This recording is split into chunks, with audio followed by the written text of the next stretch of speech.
City RTC బస్సుల్లో చిల్లర సమస్యకు చెక్ పెడుతూ యూపీఐ విధానాన్ని అందుబాటులోకి తీసుకురావడానికి టీజీఎస్ ఆర్టీసీ దృష్టి పెట్టింది. పైలట్ ప్రాజెక్టులో భాగంగా నగరంలోని 2 డిపోల్లో ఈ కార్యక్రమాన్ని ప్రయోగాత్మకంగా ఆర్టీసీ ప్రారంభించింది.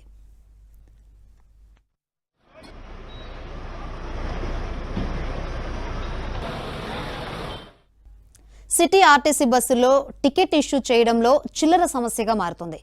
మరీ ముఖ్యంగా తెలంగాణలో మహాలక్ష్మి పథకంతో మహిళలకు ఉచిత ప్రయాణం కల్పించడంతో పురుషులకు చిల్లర సమస్య మరింతగా మారింది.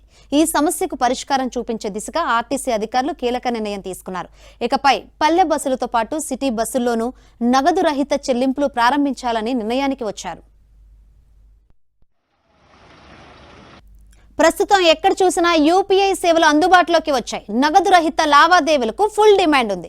యూపీఐ పేమెంట్స్ యాప్స్ అందుబాటులోకి రావడంతో టీ కొట్టు నుంచి పెద్ద షోరూమ్ల వరకు అన్ని చోట్ల డిజిటల్ చెల్లింపులు కామన్ గా మారాయి.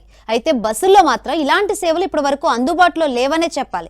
దీంతో ఆర్టీసీ బస్సుల్లో చిల్లర సమస్యగా మారుతుంది.